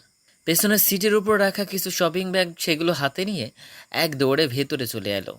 লিফট নিচে নামতে দেরি হবে ভেবে সিঁড়ি বেয়ে উঠে গেল। দরজার সামনে দাঁড়িয়ে একের পর এক কলিং বেল বাজাচ্ছে। অবশেষে দরজা খুলে দিল সানিম। তাকে দেখে আর স্বাভাবিক গলায় জিজ্ঞেস করলো, ঘরে কি তুই ছাড়া আর কেউ নাই? মা নামাজে বসেছে। মাগরিবের সময় হয়ে গেছে। প্রায় নামাজও শেষ হতে লাগলো। ও, ময়নার মা নেই? আছে তার ঘরে, হয়তো কলিং বেলের শব্দ শুনতে পায়নি। সুমনা? ভাবি তো সেই দুপুরের পর থেকে আর বের হয়নি ঘর থেকে। কিছু না বলে চুপচাপ নিজ ঘরের দিকে রওনা হলো। ঘরে প্রবেশ করেই সর্বপ্রথম বিছানার দিকে তাকিয়ে, তবে ঘরে কোনো আলো না থাকায় স্পষ্ট কিছু দেখতে পেল না। সুইচ বোর্ডের কাছে গিয়ে আলো জ্বালিয়ে পুনরায় তাকালো বিছানার দিকে, কিন্তু সেখানে কেউ নেই। হাত থেকে ব্যাগগুলো বিছানার উপর রেখে ওয়াশরুমে গিয়ে দেখে এলো সেখানেও নেই সুমনা। দ্রুত পায়ে সাজেদার ঘরে এলো। সবেমাত্র জায়নামাজ থেকে উঠে বিছানার উপর আরাম করে বসেছেন, অমনি সামিন গিয়ে জিজ্ঞেস করলো। মা, সুমনা তো ঘরে নেই। সাজেদা অবাক চোখে তাকিয়ে বললেন, সুমনা তো দুপুরের পর থেকে ঘর থেকে বের হয়নি। আর ও যদি ঘর থেকে বের হতো তাহলে অবশ্যই আমার কাছে আসতো, কিন্তু আমার কাছে আসেনি। তাহলে কোথায় গেছে? ভালো করে দেখেছিস ঘরে? ঘর আর ওয়াশরুম ছাড়া আর কই থাকতে পারে? ব্যালকনিতে দেখেছিস? কি যে বলো মা, এই ঝড়ের সময় কেউ বেলকনিতে থাকতে পারবে বলে মনে হয় তোমার? তাহলে যাবে কোথায়? আমাকে না বলে বাইরে বের হবে না, এটা আমার বিশ্বাস। তুমি, সানি, ময়নার মা, 3জন মানুষ ছিল বাড়িতে, তবু একজন মানুষ উধাও হয়ে গেল আর তোমরা কেউ টেরই পেলে না। আমি তো জানি সোনা ঘরেই আছে। আচ্ছা দাঁড়া, ময়নার মাকে জিজ্ঞেস করি, কারণ ঝড় আসার আগে সেই গিয়েছিল দরজা জানলা বন্ধ করতে। সাজেদা বিছানা থেকে নামতে যাবে তখনই সামিন বাধা সেধে বলল, তুমি বসো, আমি ডেকে আসছি। দরজায় দাঁড়িয়ে উচ্চ স্বরে ডাকল। সামিনের ডাক শুনে যত দ্রুত সম্ভব বেরিয়ে এলো ময়নার মা। তাকে দেখে সাজেদা জিজ্ঞেস করলেন, তুমি যখন স্বামিনের ঘরে গিয়েছিলে তখন সোনা কি ঘরে ছিল না? না তো আপা, তখন ঘরে বউ আছিল না, আমি ভাবছি বউ আপনের ঘরে, তাই তাড়াতাড়ি দরজা জানলা বন্ধ কইরা দিয়া চইলা আইছি। মাথায় যেন বাস পড়ল সামিনের। একজন মানুষ যতই অসহ্যকর হোক, এভাবে হঠাৎ করে উধাও হয়ে যাওয়া ঠিক মেনে নেওয়া যায় না। ময়নার মায়ের উপর ভীষণ রাগ হচ্ছে, তবে সেটা প্রকাশ করতে পারছে না। সাজেদা বিছানা ছেড়ে উঠে নিজের বেলকনিতে খুঁজতে গেলেন। ময়নার মা রান্নাঘর ড্রয়িং রুমে খুঁজে বেড়াচ্ছে। এদিকে সামিন নিজের ঘরে এসে আবারও ওয়াশরুমে দেখে এলো, কিন্তু লাভ কিচ্ছু হলো না। বৃষ্টিতে ভিজে শরীরে একাকার অবস্থা। ভেজা শার্ট গায়ে জড়িয়ে এদিক সেদিক খুঁজতে লাগলো। চোখ মুখে চিন্তার ছাপ, কপাল বেয়ে ঘাম পড়ছে। ভেতর ভেতর কিছুটা ভয় চাড়া দিয়ে উঠল। কাউকে কিছু না বলে কি পালিয়ে গেল? ঢাকা শহর ভালো করে চিনে বলে তো মনে হয় না। কয়েকবার আমাদের বাড়ি এসেছিল শুনেছি, কিন্তু সাথে ওর মা ছিলেন, তিনিও কি নিয়ে এসেছেন তাহলে? কোনো বিপদ হয়নি তোর? সুমনা কি ওদের বাড়ি ফিরে গিয়েছে? না না, সেটা কিভাবে সম্ভব? এখান থেকে ওদের বাড়ি 60খানি কথা না, তাহলে গেল কথাই। ভাবনার মাঝে মনে হলো একবার বেলকনিতে খুঁজতে, তাই আর সময় নষ্ট না করে আস্তে ধীরে দরজাটা খুলতেই চোখের সামনে অচেতন অবস্থায় সুমনাকে দেখে ধূপ করে উঠল সামিনের ভেতর। বেলকনির মাঝামাঝি জায়গাটাই গুটিসুটি মেরে শুয়ে আছে, আশপাশ দিয়ে শুধু পানি জমাট বেঁধে আছে। সেগুলো সুমনার চারদিক দিয়ে ঘুরঘুর করছে। পুরো শরীর বৃষ্টির পানিতে ভিজে গিয়েছে, পরনের শাড়িতে বেশ পানি জমেছে। দ্রুত পায়ে এগিয়ে গেল সামিন। কোনো কিছু না ভেবেই সুমনাকে কোলে তুলে নিল। সুমনাকে কোলে তুলে এক মুহূর্তের জন্য ভুলে গেল তার কোলে কোনো মানুষ নয়, বরং আস্ত একটা বরফ। এত পরিমাণে ঠান্ডা তার শরীর। আলগোছে বিছানার উপর শুয়ে দিয়ে গলা ফাটিয়ে ডাকতে লাগলো সবাইকে। সাজেদা, সানিম, ময়নার মা দৌড়ে এলো ঘরে। সুমনার মুখের দিকে তাকিয়ে দেখে সানিম বলল, যত দ্রুত সম্ভব এ ভেজা কাপড় পাল্টে গরম কাপড় পরতে হবে। ওই ব্যাগগুলোয় সুমনার জামা কাপড় আছে, বের করে জলদি পরিয়ে দাও। আমি বাইরে গিয়ে ডাক্তার ডেকে আনছি। সানিম আমার সাথে আয়। ফোনটা হাতে নিয়ে বেরিয়ে গেল তার সাথে সানিমও। সাজেদা এবং ময়নার মা মিলে সুমনার কাপড় পাল্টে দিয়ে সামিনকে ডাকলো। সামিন তার ঘরে থাকা কম্বলটা সুমনার গায়ে জড়িয়ে দিয়ে সানিমকে আলাদা আর একটা কম্বল নিয়ে আসতে বলে ময়নার মায়ের দিকে তাকিয়ে গম্ভীর গলা জিজ্ঞেস করলো। এটা কি হলো খালা? ময়নার মা অসহায় গলায় উত্তর দিল, আমি যখন ঘরে আইছিলাম তখন কারেন্ট চইলা গেছিল আর বাতাসও শুরু হইছিল। আন্ধারে ভয় লাগতেছিল, তাই অত কিছু না ভাইবা তাড়াতাড়ি কইরা চইলা গেছি। তুমি তো এমন কাণ্ডজ্ঞানহীন নও খালা। তবে এটা কি করে করলে বলো তো? তোমার কোনো ধারণা আছে এখন মেয়েটার কি হতে পারে? আমি বুঝবার পারি নাই বাবা। তোমায় আর কি বলবো, আমি শুধু ভাবছি কতটা ঠান্ডা আর কতটা ভয়ে মেয়েটা অচেতন হয়ে পড়েছে। সানিম এসে কম্বলটা সামিনের হাতে দিতেই সেটা সুমনের গায়ে জড়িয়ে দিল, কেননা এখন তার খুব গরমের প্রয়োজন। সানিম পায়ের কাছে বসিয়ে তেল মালিশ করে দিচ্ছে। ময়নের মাকে পানি গরম করে আনতে পাঠালো। চাঁদাটা গিয়ে সুমনার মাথার পাশে বসে মাথায় হাত বুলিয়ে দিচ্ছেন। ভারী চিন্তা হচ্ছে মেয়েটার জন্য। সুমনার ছোট্ট হাত জোড়া নিজের হাতে নিয়ে চেপে ধরে আছে, অপেক্ষা ডাক্তারের। এটুকু পথ আসতেই ঘণ্টাখানেক লাগিয়ে দিয়েছেন। অবস্থা এতটা ভালো নয়। অতিরিক্ত ঠান্ডায় নিউমোনিয়া হওয়ার আশঙ্কা রয়েছে, সাথে অন্যান্য অসুখ তো থাকছেই। সর্বপ্রথমে সুমনার শরীর গরম করতে হবে। শরীরের তাপমাত্রা একদম কমে গিয়েছে, এটা বাড়াতে হবে। ইঞ্জেকশন এবং প্রয়োজনীয় ওষুধ লিখে দিয়ে ডাক্তার চলে গেলেন। ঘর থেকে সবাইকে বের করে দিয়ে ফ্রেশ হয়ে এলো। স্বামীর এসে সুমনার পাশে শুয়ে আষ্টে পৃষ্ঠে জড়িয়ে নিল, যাতে তার শরীরে তাপমাত্রা সুমনার শরীরে যায়। যদিও এই উদ্ভট বুদ্ধিরা সামিনের না, এর পুরো ক্রেডিট সানিমের, কারণ সেই বড় ভাইকেই বুদ্ধিরা দিয়েছে। কোনো সিনেমাতে নাকি রেখেছে নায়িকার জ্বরের ঘোটে শীত লেগেছিল, আর নায়ক এভাবে জড়িয়ে ধরেছিল। প্রথমে সামিন এমনটা করতে রাজি না হলেও পরে সুমনের কথা ভেবে রাজি হয়েও গেল। তবে মনের মধ্যে এক দ্বিধাদ্বন্দ্ব কাজ করছে। এটা কি করে সম্ভব? এটা কি করা ঠিক হচ্ছে? নিজের স্ত্রী হোক বা পরনারী, অনুমতি ছাড়া শরীর স্পষ্ট করাটা মোটেও ঠিক হচ্ছে না। কিন্তু এতে যদি সুমনার ভালো হয় তাহলে তো খারাপের কিছু নেই। আনুমানিক রাত 11টা, জ্ঞান ফিরেছে অনেক আগেই। মাত্রাতিরিক্ত জ্বর থাকায় চোখ জোড়া মেলতে পারছে না। শরীরের তাপমাত্রা স্বাভাবিকের চাইতে অনেক গুণ বেশি। গরমে সুমনার আশপাশ ঘেঁষে যাচ্ছে না। তবে সুমনা সামিনকে ছাড়তেও চাইছে না, একদম খামচে ধরে আছে, একটু নড়তে দিচ্ছে না। ময়নার মা অনেক আগেই খাবার দিয়ে গিয়েছে সুমনার জন্য, কিন্তু সে তো উঠছেই না। সামিনের বাহুর উপর মাথা রেখে একটা ছোট্ট নিষ্পাপ পাখি ঘুমাচ্ছে। তার মনে চাচ্ছে না পাখিটার আরামের ঘুম নষ্ট করে দিতে। খাবার না খেলে ওষুধ খাওয়া যাবে না, আর ওষুধ না খেলে অসুখ ভালো হবে না। সামিন নিজের মুখটা একটু এগিয়ে নিয়ে আস্তে করে ডাকলো, সুমনা, শুনছো? একটু উঠতে হবে এখন। মাথা নেড়ে বোঝালো উঠবো না। সামিন আবার বলল, একটু উঠো, বেশি সময় লাগবে না। এবার কোনো সাড়া দিল না সুমনা। সামিন বেশ ভালোই বুঝতে পেরেছে এভাবে ডাকলে হবে না, তাই নিজে উঠে আলতোভাবে সুমনাকে তুলে পেছনে একটা বালিশ দিয়ে তাতে হেলান দিয়ে বসিয়ে খাবারের প্লেট এনে খাবার মাখিয়ে এক লোকমা মুখের কাছে নিয়ে বলল, তোমার চোখ খুলতে হবে না, তুমি শুধু একটু হা করে খাবারটা মুখে নিয়ে গিলে ফেলাও, তাহলেই হবে। সামিনের কথা মতোই কাজ করলো সুমনা। কয়েক লোকমা খেয়ে শুয়ে পড়ল। সামিন হাত থেকে প্লেটটা রেখে পুনরায় তুলে বসিয়ে পানির সাথে ওষুধ খাইয়ে দিয়ে সযত্নে শুয়ে দিতেই সুমনা হাত বাড়িয়ে ইশারায় সামিনকে ডাকলো। চার জলদি সব কিছু গুছিয়ে রেখে না খেয়ে সুমনার পাশে এসে শুয়ে পড়লো, সাথে সাথেই তাকে জড়িয়ে ধরল। সাবিন মাথায় হাত বুলিয়ে দিচ্ছে। আস্তে আস্তে ঘুমের দেশে চলে গেল সুমনা। পুরো দুদিন গত হলো। সামান্য জ্বর নেমে এলেও বিন্দুমাত্র কমেনি ঠান্ডা এবং দুর্বলতা। দিনে দুবার ডাক্তার এসে চেক আপ করে যান। এখনো পর্যন্ত সুমনার মাকে মেয়ের অসুস্থতার খবর দেওয়া হয়নি, কারণ তিনি প্রচণ্ড পরিমাণে অসুস্থ। তারপর যদি জানতে পারে মেয়ের অসুস্থতার খবর, তবে তিনি খুব ভেঙে পড়বেন। সেখানে কেউ এমন নেই তাকে সামলানোর মতো, তার জন্য তাকে কিছু বলা হয়নি। তবে এটা ঠিক হচ্ছে বলে মনে হয় না। গত দুদিনের স্বামীনকে নিজের সাথে আষ্টে পৃষ্ঠে জড়িয়ে নিয়েছে সুমনা। একটা মুহূর্ত নিজের কাজ ছাড়া করেনি সামিনও। তেমনই এক দণ্ড সুমনাকে একা রেখে কোথাও যায়নি। ভোরের আলো ফুটেছে খানিকটা আগেই। অন্য সময়ের মধ্যে সামিন ঘুম থেকে উঠে যায়, তবে আজ তার বিপরীত হলো। সামিন ওঠার আগেই সুমনা উঠে গেল। ধীরে ধীরে বিছানা থেকে নেমে ওয়াশরুমের দিকে পা বাড়ালো। ছোটবেলায় দাদুর মুখে শুনেছে ভোরবেলায় ঠান্ডা বাতাসটা খুবই কার্যকরী, অসুস্থ শরীরের জন্য বেশ ভালো, উপকারী। তাই ওয়াশরুম থেকে বের হয়ে সোজা বেলকনিতে গিয়ে বসলো। চোখ দুটো বুঝে নিয়ে লম্বা করে শ্বাস নিতে লাগলো, উপভোগ করতে লাগলো ভোরের শীতল হাওয়া। মিনিট বিশেক পর কারো উপস্থিতি টের পেয়ে চোখ দুটো মেলে ডান দিকে তাকাতে সাবিনের ঘুম ঘুম মুখটা দেখতে পেল। কিছু না বলে চোখ সরিয়ে নিয়ে বিশাল আকাশের পানে চাইল। সামিন একটা চেয়ার টেনে সুমনের একদম কাছেই বসে হালকা গলা খাঁকড়ি দিয়ে বলল, আজ এত তাড়াতাড়ি ঘুম ভেঙেছে যে? তুমি উঠলে আমায় ডাকলে না কেন? একটা দুঃস্বপ্ন দেখেছিলাম, তারপর ঘুমটা ভেঙে গেল। তুমি তো গত 3 দিন ঠিক মতো ঘুমাতে পারোনি আমার জন্য, তাই রাখিনি। আমি কি তোমায় কখনো বলেছিলাম যে আমি ঘুমাতে পারিনি? বলতে হবে কেন? আমার কি চোখ নেই নাকি? তোমার তবে চোখ আছে? উম, তুমি কি আমায় অন্ধ ভাবো নাকি? হ্যাঁ, না, ঠিক তা নয়। আচ্ছা, চা খাবে?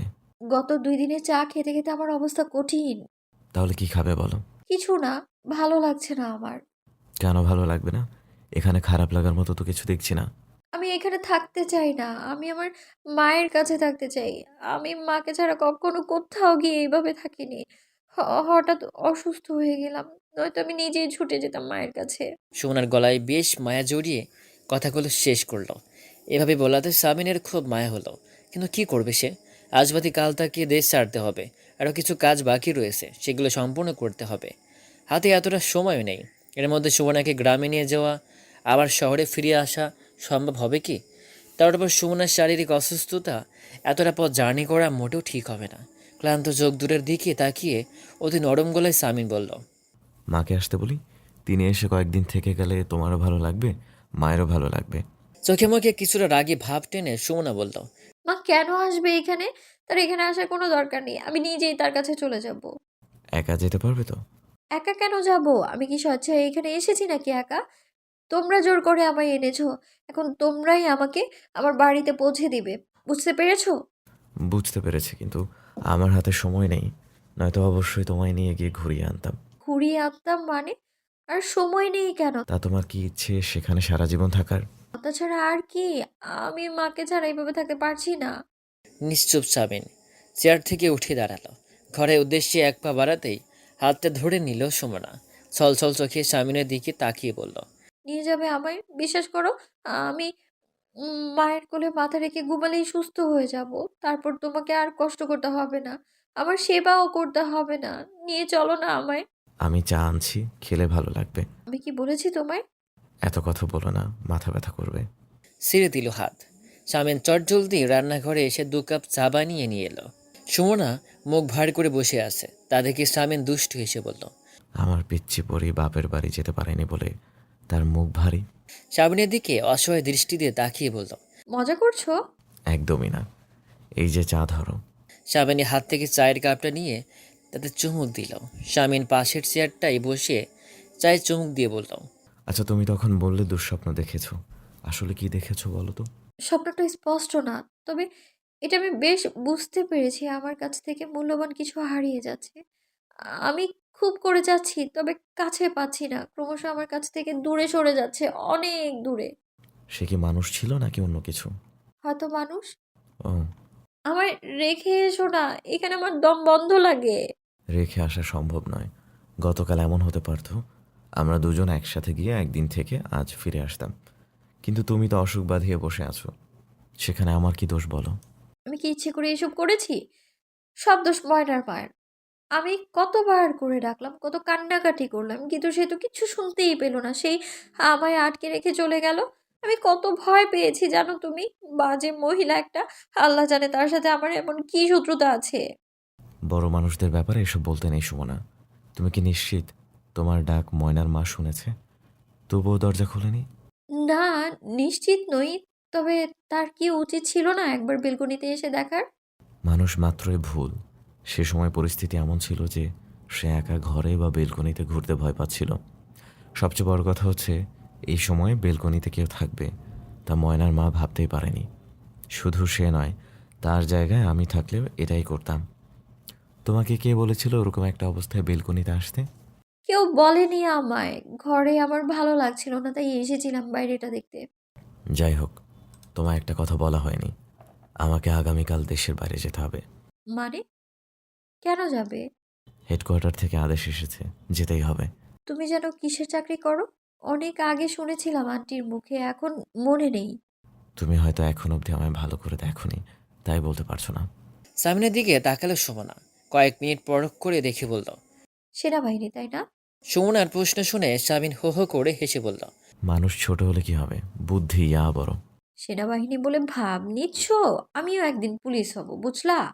বিবাহিতা মেয়েরা পুলিশ হতে পারে বুঝি? তুমি হয়তো ভুলে যাচ্ছ, আইনগতভাবে আমাদের বিয়ে এখনো হয়নি, শুধুমাত্র ধর্মমতে হয়েছে। যেভাবেই হোক, বিয়ে তো হয়েছে, সেটাকে অস্বীকার করতে পারবে? এটা সত্যি, তবে এই বিয়ে নামক শেকল থেকে মুক্তি পাওয়ার উপায় তো আছে। মাথায় রক্ত উঠে গেল। প্রচণ্ড রাগ হতে লাগলো। মন চাইছে হাতের কাপটা ছুঁড়ে ফেলতে, সমস্ত জিনিস ভেঙে গুড়িয়ে দিতে। তবে এই মুহূর্তে মাথা গরম করা যাবে না। যতই যাই হোক না কেন, মাথা ঠান্ডা রাখতে হবে। হালকা নড়ে চড়ে বসলো সামিন। সুমনার উপর থেকে নজর অন্যদিকে সরিয়ে শান্ত ভঙ্গিতে বলতে লাগলো। দেখো সুমনা, তুমি যদি মনে করে থাকো যে এই বিয়ে নামক পবিত্র একটা বন্ধন থেকে তুমি চাইলেই মুক্তি পাবে, এটা আসলে তোমার ভুল ধারণা। হ্যাঁ, আমাদের বিয়েটা হঠাৎ করেই হয়েছে, যেখানে তোমার বা আমার মত ছিল না বলা চলে। এক প্রকার আমাদের বাধ্য করেই বিয়েতে রাজি করানো হয়েছে। তো যেভাবেই হোক আল্লাহর ইচ্ছেতেই হয়েছে, এটা তোমাকে আমাকে মানতে হবে। না মেনে কোনো উপায় নেই, কারণ ইচ্ছেটা আল্লাহর, আর আল্লাহর সামান্য গোলাম হয়ে কখনোই তার ইচ্ছেকে অস্বীকার বা কোনো প্রকার অসম্মান করতে ইচ্ছুক নই। তুমি এখন আমার স্বামী হিসেবে মানতে পারছো না, এটা অস্বাভাবিক কিছু নয়, কারণ তোমার বয়স অল্প, যার ফলে তোমার বুঝতে অসুবিধা হচ্ছে এই ব্যাপারটা। আমি তোমায় জোর করব না কোনো দিন। তুমি সময় নাও বুঝতে শেখো। সময় খুব গুরুত্বপূর্ণ একটা জিনিস। দেখবে সময়ের সাথে সাথে তোমার মধ্যে পরিবর্তন ঘটবে। কিন্তু হ্যাঁ, অন্য কিছুতে জোর না করলেও একটা ব্যাপার জোর করব। সেটা হলো, তুমি আমার সাথে থাকতে না চাইলেও আমি জোর করে তোমায় রেখে দেব আমার কাছে। আজ না বুঝলেও একদিন তুমি ঠিকই বুঝবে বিয়ের আসল মানে। আমি না হয় সেদিনের অপেক্ষা করব। এখানে সবাই আছে, মাঝে মাঝে মা আসবেন বা তুমি কাউকে সঙ্গে নিয়ে মাকে দেখে আসবে, পড়াশোনা করবে, কোনো সমস্যা নেই তো। তোমার সবচেয়ে বড় সমস্যা তো আমি। আসলে তোমার ভাগ্য ভালো, তাই তো দীর্ঘদিনের জন্য বাড়ি ছাড়তে হচ্ছে। এবার থেকে তুমি এখানে স্বাচ্ছন্দ্যে চলতে পারবে। তুমি থাকলে কি থাকলে না তাতে আমার মাথা ব্যথা নেই। আমি চিন্তা করছি আমার ভবিষ্যৎ নিয়ে। আর তুমি যে কথাগুলো বললে, এতক্ষণ সেসব কিচ্ছু হবে না। 2 দিন অসুস্থ ছিলাম আমি, মাথা ঠিক ছিল না, তার জন্য হয়তো তোমার আমার কাজ ছাড়া হতে দেইনি। তার মানে এটা না যে আমি তোমার প্রেমে হাবুডুবু খাচ্ছি। আমি আজ যেমন আছি, কালও আমি তেমনটাই থাকবো, কোনো পরিবর্তন হবে না আমার মধ্যে। তাই বলছি, আমাকে আমার মায়ের কাছে রেখে এসো, নয়তো আমি এমন কিছু করে বসবো, পরে ঠিকই আফসোস করবে, বলে দিলাম। আমি যাওয়ার পথে কারোর সাথে কোনো রকম ঝগড়াঝাটি করতে চাই না, তার জন্যই চুপ রইলাম। চায়ের কাপটা হাতে নিয়ে দ্রুত পায়ে স্থান ত্যাগ করলো সামিন। এদিকে মন খারাপ করে বসে রইল সুমনা। খাবার টেবিলে সবাই হাজির, যে যার নিজ নিজ চেয়ারে বসে খাবারের জন্য অপেক্ষা করছে। ফাঁকে ফাঁকে সানিম চেঁচিয়ে মনের মাকে জলদি খাবার নিয়ে আসতে বলছে। সে সময় পর থেকে আর একটা কথা বলেনি সুমনার সাথে। সুমনাও কথা বলার চেষ্টা করেনি। সবাই চুপচাপ বসে আছে। তার মধ্যে সামিন বলে উঠল।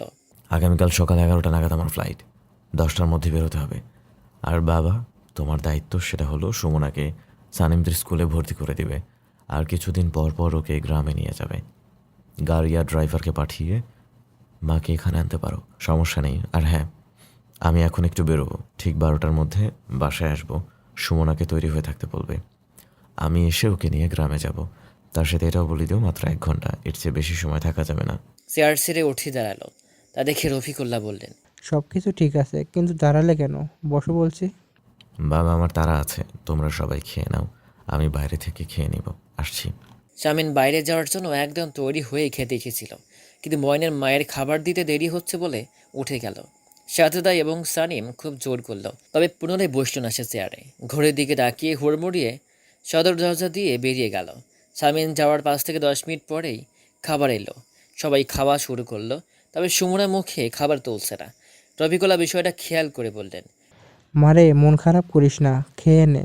ছেলেটার কোনো কারণে অভিমান হয়েছে, তার জন্য এভাবে কথাগুলো বলেছে। তবে চিন্তা করিস না, কিছুক্ষণ পরেই সব ঠিক হয়ে যাবে। তুই বরং খেয়ে তৈরি হয়ে নে, নয়তো আবার এসে যদি দেখে তুই তৈরি হসনি তখন রাগ করবে।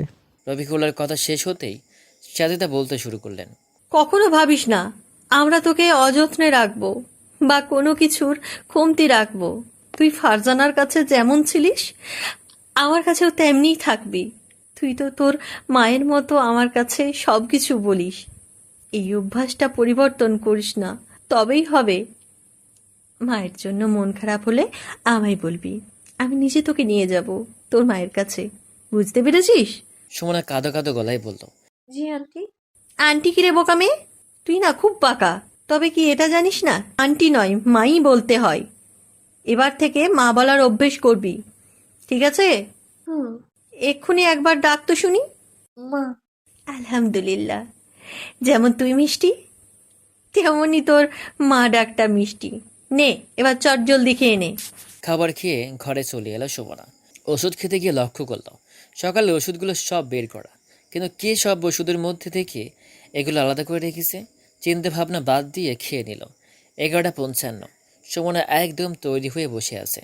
অসুস্থ শরীর, তবুও মনে আলাদা একটা আনন্দ অনুভব করছে। যদিও সময় অল্প, কিন্তু মায়ের সাথে তো দেখা হবে, সেটাই অনেক। 12:02 বাকি। এর মধ্যেই সামিন এসে হাজির। দু হাতে অসংখ্য শপিং ব্যাগ। সেখান থেকে দুটো ব্যাগ নিয়ে বাকিগুলো আলমারি খুলে তাদের ভরে রেখে দিল। সুমনাকে কিছু না বলে ঘর থেকে বেরিয়ে ড্রয়িং রুমে এসে রফিকুল্লাহ এবং সাজেদার কাছ থেকে বিদায় নিল। পেছন থেকে সুমনা এসেও সবার কাছ থেকে বিদায় নিয়ে সামিনের পিছু হেঁটে নিচে গাড়ির কাছে এলো। ভয়ঙ্কর রকমের রেগে আসছে সামিন, তাই সাহসে কোলাচ্ছে না কিছু বলার। অতএব কিচ্ছু বলছে না সুমনা। ড্রাইভিং সিটে বসে অভ্যাসের দরজা খুলে দিল, যাতে সুমনা উঠে বসতে পারে। আর সুমনাও করলো তাই। চুপচাপ গিয়ে বসে পড়ল। সব কিছু চেক করে গাড়ি স্টার্ট করলো। গাড়ি যত এগিয়ে যাচ্ছে সুমনার মন ততই খুশিতে ডগমগিয়ে উঠছে। পাশে একজন মানুষ রাগ করে গাড়ি চালাচ্ছে, তার দিকে কোনো খেয়াল নেই। একদিনে বাইরের দিকটা দেখছে সুমনা, আর চোখে সামনে দেখছে সুমনার কারবার। তার সাথে মনে মনে ওর গোষ্ঠী উদ্ধার করছে। গ্রামে এসে পৌঁছেছে মিনিট 5 হলো। হঠাৎ এভাবে মেয়ের জামাইকে দেখিয়ে বেজায় খুশি হয়ে গিয়েছেন ফারজানা। কোথায় তাদের বসতে দিবেন, কি খেতে দিবেন, সেসব নিয়ে ব্যস্ত হয়ে পড়ছেন। এদিকে মেয়ে মায়ের পিছু ছাড়ছে না। মায়ের শাড়ির আঁচল ধরে তিনি যেখানে যাচ্ছেন সুমনাও সেখানেই যাচ্ছে। ড্রয়িং রুমে একা একা বসে আছে সামিন, হাতে ফোন, তাতে কিছু কি যেন করছে। মুখটা এখনও গম্ভীর, তবে ফারজানার সামনে এলে মুখের ভাবভঙ্গি পরিবর্তন করে নেয়, যাতে করে তিনি কিছু বুঝতে না পারেন। সুমনা মাকে কাছে পেয়ে খুশিতে বাগবাগ হয়ে গেছে। ফারজানার ট্রেতে করে বেশ কিছু ফলমূল সাথে মিষ্টি নিয়ে এসে সাবিনের সামনে টি টেবিলে রেখে মুখে পর্যাপ্ত হাসি টেনে বললেন, বাবা, আপাতত এগুলো খাও, আমি রান্না বসাচ্ছি, কিছুক্ষণের মধ্যেই হয়ে যাবে। আপনি ব্যস্ত হবেন না মা, আমরা আর অল্প সময় আছি, তাই ওসব কিছু করতে হবে না, এটাই ঠিক আছে। আমি চাইলেও বেশি কিছু করতে পারবো না বাবা, কিন্তু তাই বলে তোমাকে খালি মুখে ফিরিয়ে দিতেও পারবো না। সেই দিন পরিবর্তনটা অন্যরকম ছিল, কাছে আসতে পারিনি, ভালো মন্দ দুটো কথাও বলতে পারিনি। আর আজ যখন সুযোগ পেয়েছি সেটা হাতছাড়া করি কিভাবে বলো? কখন মরে যাই তার কোনো ঠিক ঠিকানা নেই। মায়ের এমন ধারার কথা শুনে রেগে গেলেন সুমনা। মায়ের পেছন থেকে সামনে এসে ভ্রু কুঁচকে বলল, এসব কি ধরনের কথা বলো মা? কি হয়েছে তোমার? প্রায় এই সমস্ত কথাবার্তা শুনি আমি তোমার মুখে, কিন্তু আমি যখন জিজ্ঞেস করি তখন তুমি বলো কিচ্ছু হয়নি, সামান্য ডায়াবেটিস বেড়েছে। ডক্টরের কাছে গেলেও সাথে করে আমায় নিয়ে যাও না। কেন করো এমনটা মা? ফারজানা কথাটা বলেও যেন মহা বড় ভুল করে ফেলেছেন। শামিন সুমনার দিকে তাকিয়ে কাটখাট গলায় বলল, এক লাইন বেশি বোঝার চেষ্টা করো না, নিজের ঘরে গিয়ে প্রয়োজনীয় জিনিসপত্র ব্যাগে ভরে নাও। শামিন এই কথায় কোনো প্রত্যুত্তর না দিয়ে সেখান থেকে চলে গেল। গলা বাইরে নিশ্চিত হলো সুমনা গিয়েছে নাকি বাড়ি লুকিয়ে আছে। বাইরে সুমনা নেই দেখে একটু সরে বসে ফারজানার উদ্দেশ্য বলল। বসুন মা। দেরি না করে বসলেন ফারজানা। শামিন গলায় অতি ভদ্রতা টেনে বলল, দেখুন মা, আল্লাহ আমাদের পৃথিবীতে পাঠিয়েছেন ঠিকই, তবে চিরস্থায়ী করে নয়, ক্ষণিকের জন্য। আজ আমি পৃথিবীর মায়া ত্যাগ করব, কাল অন্যজন করবে, পরশু আরেকজন করবে, এভাবে চলতেই থাকবে। কেউ পৃথিবীতে আসবে, আবার কেউ যাবে, এটাই নিয়ম। তাই বলে কিন্তু ভেঙে পড়া যাবে না। আল্লাহর দরবারে এটাই চাই আপনি সুস্থ হয়ে উঠুন। আল্লাহ যা করেন তাতে আমাদের খুশি। আর একটা কথা মা, আপনি দয়া করে এমন কিছু সুমনার সামনে বলবেন না, কারণ ও ছোট মানুষ, এই সত্যিটা মানতে পারবে না। আমি একজন ডাক্তারের কাছে গিয়েছিলাম, কিছু ওষুধ দিয়েছেন, সেগুলো সঙ্গে করে নিয়ে এসেছি। নিয়ম করে খেলে কিছুটা উপকার হতে পারে। ডাক্তার তো বলেই দিয়েছেন, আর ওষুধ খেয়ে কি হবে বাবা? আমি বেশ বুঝতে পেরেছি আমার সময় ঘনিয়ে আসছে। দিন দিন শরীরের মতিগতি খারাপ হচ্ছে। এটা ভুল কথা মা, হায়াত মৌত আল্লাহর হাতে। ডাক্তার বলেছেন বলেই সেটা যে সত্যি হবে এমনটা কিন্তু না। আপনি অসুস্থ, আমি সুস্থ, আল্লাহ চাইলে আপনার আগে আমাকেই যেতে হবে। তাই বলছি কি, আল্লাহর উপর ভরসা রাখুন মা। ঠিক আছে বাবা, তুমি তাহলে বসো, আমি আসছি। মা যদি কিছু মনে না করেন একটা কথা বলবো। ফারজানা শামিনের মাথায় হাত বুলিয়ে একগাল হেসে বললেন, ছোটবেলায় তো কত কথা বলতে অনুমতি ছাড়াই, তবে আজ অনুমতি চাইছো কেন? তোমার যা ইচ্ছে বলতে পারো। সবই সময়ের পরিবর্তন মা। আমি চাইছিলাম আপনাকে রান্নার কাজে সাহায্য করতে, কারণ এই শরীরে এত দৌড়ঝাঁপ করাটা ঠিক হবে না। পাগল ছেলে, সেরকম হলে সুমনাকে ডেকে নিব, হাতে হাতে কিছু করে দিবে। তুমি একটু আরাম করো বাবা। আসলে মা, সুমনার শরীরটা ভালো নেই। আচ্ছা আমি আসি আপনার সাথে। মেয়ের বদলে ছেলে মাকে সাহায্য করলে সমস্যা নেই তো, তাই না? হ্যাঁ বাবা, সমস্যা নেই, শেষ সময়ে এত শান্তি পাবো ভাবিনি। তুমি খেয়ে এসো, আমি আপাতত যাচ্ছি। আমার সাথে একটা মেয়ে থাকে, সব কাজ ও নিজেই করে, কিন্তু ওর বাবা হঠাৎ অসুস্থ হয়ে পড়েন, তাই ওকে পাঠিয়ে দিয়েছি ওর বাড়িতে। ও আচ্ছা আচ্ছা। ফারজানা শামিনের পাশ থেকে উঠে পা বাড়ালেন, উদ্দেশ্য রান্নাঘর। তবে তার আগেই শামিন পিছু ডেকে বলল, মা একটু শুনুন। বাড়িয়ে দিল ফারজানার দিকে। প্রশ্নসূচক চোখে তাকিয়ে আছেন তিনি। শামিন নিজ থেকেই বলল, এখানে আপনার একটা শাড়ি আছে। কিছুটা অবাক হলেন ফারজানা। ব্যাগটা হাতে নিয়ে বললেন, শাড়ি কেন বাবা? প্রথমবারের মতো এসেছি, আর বাড়িতে ছোটরা তো কেউ নেই, তাই ভাবলাম। ঠিক আছে, আমি পরবো এটা। শামিন সৌজন্যমূলক হাসল। ফারজানার শাড়িটা নিজের ঘরে রেখে রান্নাঘরে গেলেন। শামিন একটু ফল মিষ্টি মুখে দিয়ে সোজা রান্নাঘরে এসে পেঁয়াজ মরিচ সবজি কেটে দিল। এবার রান্না বসানোর পালা। শামিন চুলার সামনে থেকে ফারজানাকে সরিয়ে দিয়ে বলল, মা, আপনার আগুনের ধারে কাছে যাওয়াটা মোটেই ঠিক নয়। আপনি বরং ওখানে বসে আমাকে বলুন, আমি আপনার কথা মতো সব কিছু দিয়ে দিচ্ছি। তুমি পরবে তো? জি অবশ্যই পারবো। ফারজানা তার নিজের জায়গায় বসে হুকুম করছেন, আর শামিন তার কথা মতো কাজ করে যাচ্ছে। সুমনা ঘরে গিয়ে কিচ্ছু গোছায়নি, বরং কিছুক্ষণ ছুঁয়ে আরাম করে মাখে কুস্তে রান্না করে এসে এদের অবস্থা দেখে বলল। কি হচ্ছে এগুলো? ফারজানাকে কিছু বলার সুযোগ না দিয়ে চটজলদি বলে উঠল, চোখে দেখতে পাও না? চোখে দেখতে পাই না বলেই তো জিজ্ঞেস করেছি। এখানে রান্না বান্না হচ্ছে। আর কিছু? তুমি কেন? এখানে কি কোথাও লেখা আছে যে আমি রান্না করতে পারবো না? সবসময় উল্টা কথা, একদম অসহ্য লাগে আমার। তোমার কাজ শেষ? আমার কাজ মানে? যা কিছু প্রয়োজন সে সব কিছু গুছিয়েছো?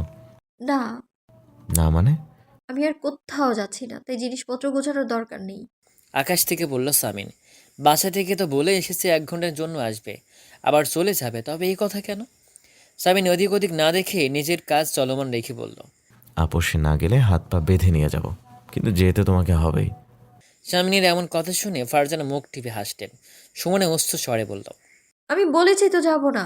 সুমনার দিকে চোখ গরম করে তাকালো শামিন। কিছু একটা টের পেয়ে ফারজানা চেয়ার থেকে উঠে এসে সুমনার হাত ধরে বললেন, তুই আমার সাথে আয়। কোথায় যাব? প্রশ্ন করে আবার বেয়াদব মেয়ে। চুপচাপ মায়ের সাথে গেল। এদিকে শামিন দ্রুত হাতে কাজগুলো শেষ করে দিল। 1 ঘন্টার জন্য এসেও 2 ঘন্টা পার হয়ে গেছে। খাওয়ার পর্ব শেষ করে এবার বিদায় নেওয়ার পালা। সুমনা ব্যাগে সব কিছু গুছিয়ে নিয়েছে। হয়তো তখন ফারজানা কিছু বলেছিলেন, তাই অবাধ্য মেয়ে বাধ্য হয়ে গিয়েছে। সন্ধ্যা নেমেছে একটু আগেই। শামিন ফারজানার হাত দুটো মুঠোবন্দি করে বলল, একদম চিন্তা করবেন না মা, ঠিকমতো খাবার খাবেন, ওষুধ খাবেন, আর যখনই সুমনাকে দেখতে ইচ্ছে করবে মাকে কল দিবেন। সুমনা আসবে, নয়তো আপনি গিয়ে কয়েকদিন ঘুরে আসবেন। এখানের অবস্থা তো তেমন ভালো নয়, একা একটা বাড়িতে থাকা, তার উপর অসুস্থ শরীর। কিন্তু আমি তো সেভাবে আপনাকে জোরও করতে পারি না। যদি আমার কথাটা মেনে আমাদের ওখানে আসতেন তবে মন্দ হতো না। দুই বান্ধবী মিলে একসাথে কিছুটা সময় কাটাতে পারতেন। কিন্তু আপনি তো মানতেন না রাজ। আমার জন্য এতটুকু চিন্তা করেছো, এটাই অনেক। বাবা, আমার খারাপ লাগছে। একটা রাত আমার বাড়িতে থাকলে না, তেমন করে আপ্যায়নও করতে পারলাম না। যথেষ্ট করেছেন মা, আসলে আমার যেতেই হবে, না গেলে নয়। দোয়া করবেন সুস্থ শরীরে ফিরে আসতে পারলে একটা রাত নয়, টানা 1 সপ্তাহ থেকে যাব। সাবধানে যেও বাবা, আল্লাহ তোমায় সহায় হোক। আপনিও সাবধানে থাকবেন মা। স্বামীর মাথায় স্নেহের হাত বুলিয়ে দিলেন ফারজানা। সুমনা মাকে জড়িয়ে ধরে হাউমা করে কাঁদল। বুঝিয়ে সুজিয়ে আদর করে দিয়ে গাড়িতে বসিয়ে দিলেন ফারজানা। দুচোখ ভরা পানি নিয়ে স্বামীর উদ্দেশ্য বললেন, তাড়াতাড়ি যাও বাবা, রাত হয়ে যাচ্ছে। গ্রামের পথঘাটগুলো কেমন হয় তা তো তুমি জানোই। জি মা, চিন্তা করবেন না। গাড়ি স্টার্ট করলো সামিন। জানালা দিয়ে মায়ের দিকে তাকিয়ে অঝরে উচ্চ ঝরাচ্ছে সুমনা। বেশ কিছু দূর যাওয়ার একটা চায়ের দোকান থেকে গাড়ি দাঁড় করালেন সামিন। চট করে গাড়ি থেকে নেমে সুমনাকে নামতে বললাম। এখন কান্নাকাটি করছে না সে, কারণ সামিন তাকে গোটা একটা আইসক্রিমের বক্স এবং অনেকগুলো চকলেট কিনে হাতে ধরিয়ে দিয়েছে। অবশ্য এটুকু পথ আসতে সব সাফ করে ফেলেছে। তা খেতে গাড়ি থেকে নেমেছে ঠিকই, কিন্তু পরক্ষণেই সামিন তাকে গাড়িতে বসিয়ে দিল। সুমনা কারণ জিজ্ঞেস করতেই সামিন উত্তর দিল, ওখানে অনেক মানুষ। চা এনে সুমনা হাতে ধরিয়ে দিয়ে নিজে টঙ্গে বসে অন্যদের সাথে বসে গল্পগুজব করে চাটা শেষ করে ফিরে এলো। গাড়িতে বসে সুমনার দিকে তাকিয়ে বলল। কোনো হুঁশ জ্ঞান নেই তোমার, না বোঝো না কিছু? সুমনা অবাক হয়ে বলল।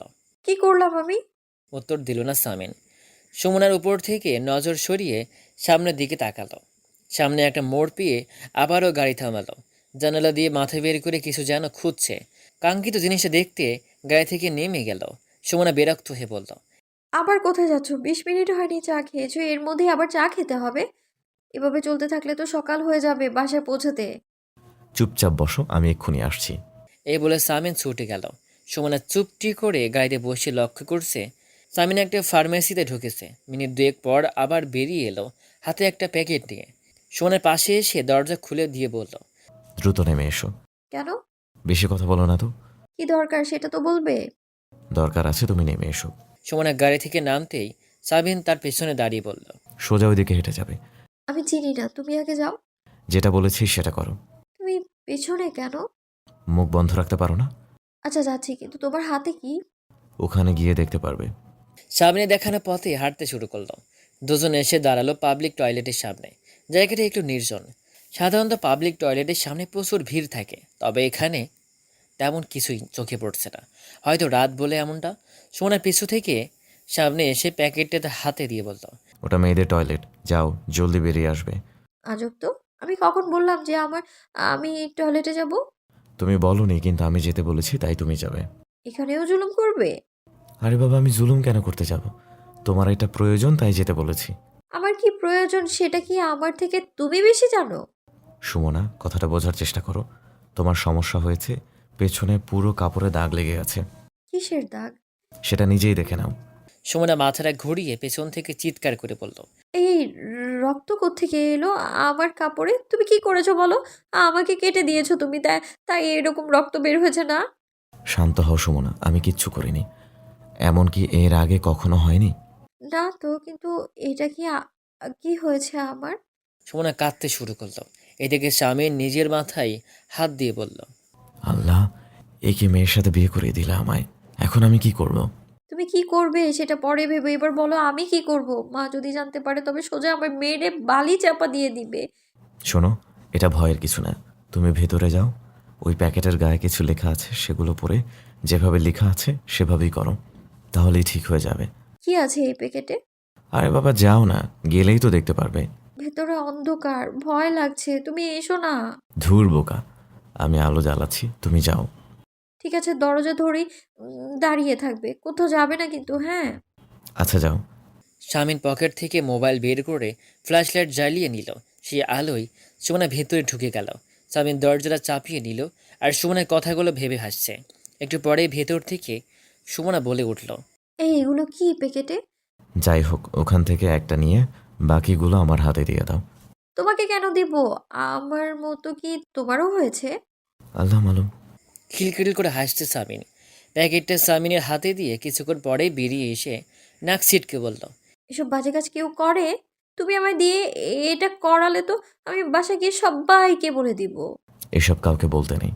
আমি বলবো তুমি যে কি খারাপ মানুষ সেটা সবার জানার দরকার। শোনো, তুমি যদি এটা সবাইকে বলে দাও তাহলে কিন্তু তোমার এই অসুখটা ভালো হবে না কোনোদিন। সত্যি? হ্যাঁ, একদম সত্যি। থাক বাবা, তাহলে কিছুই বলবো না কাউকে। তুমিও কিন্তু বলো না কাউকে, কেমন? ঠিক আছে, বলবো না। এবার চলো। যেভাবে গিয়েছিল আবার সেভাবে গাড়ির কাছে এসে উঠে বসলো। সামিন এবার নিশ্চিন্তে গাড়ি স্টার্ট করলো, আর মনে মনে সুমনের কথাগুলো ভেবে মুচকি মুচকি হাসছে। ঘুম ঘুম চোখে সামনের দিকে তাকিয়ে আছে সুমনা। সামিন এক নজর দেখে পুনরায় সামনে নজর দিল।